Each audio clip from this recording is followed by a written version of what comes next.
নমস্কার বন্ধুরা, শাশুড়ি বৌমা হেসেলে তোমাদের সবাইকে স্বাগত। কি ভাবছো আজ আমি কেন কাঁচা আম নিয়ে এসেছি? দেখো, আজ আমি কাঁচা আমের চাটনি রেসিপি শেয়ার করব তোমাদের সাথে, আমি যেভাবে চাটনিটা ঘরে রান্না করি। চলো তাইলে দেখতে থাকো। কি সুন্দর আমগুলো।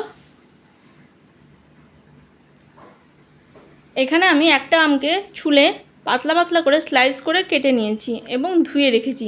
কিছুক্ষণ আমটাকে জলের মধ্যে ভিজিয়ে রেখেছিলাম। দিয়ে তারপর এদিকে কড়াইটা গরম করে দিয়েছি।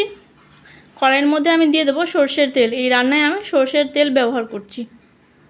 এরপর তেলের মধ্যে দিলাম কিছু সর্ষে, গোটা সর্ষে এবং একটা শুকনো লঙ্কা। এরপর আমগুলো আমি এর মধ্যে ছেড়ে দেবো। দেখো, আমগুলো আমি এক এক করে ছেড়ে দিচ্ছি। এরপর এর মধ্যে আমি নুন সামান্য স্বাদের জন্য আর সামান্য পরিমাণে হলুদ ইউজ করব।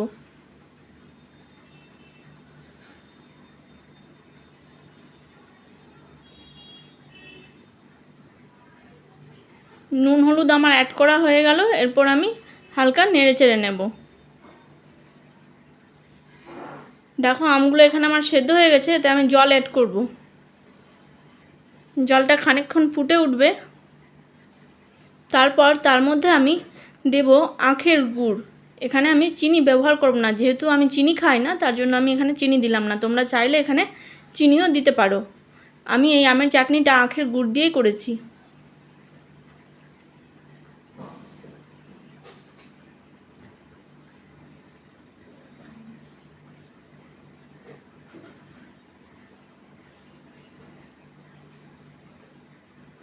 দিয়ে একটু ফুটে উঠবে।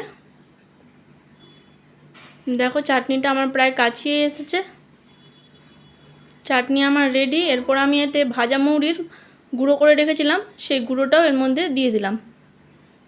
দিয়ে একটু নেড়ে চেড়ে নেব। নিয়ে একটি বাটির মধ্যে আমি চাটনিটা তুলে রাখবো।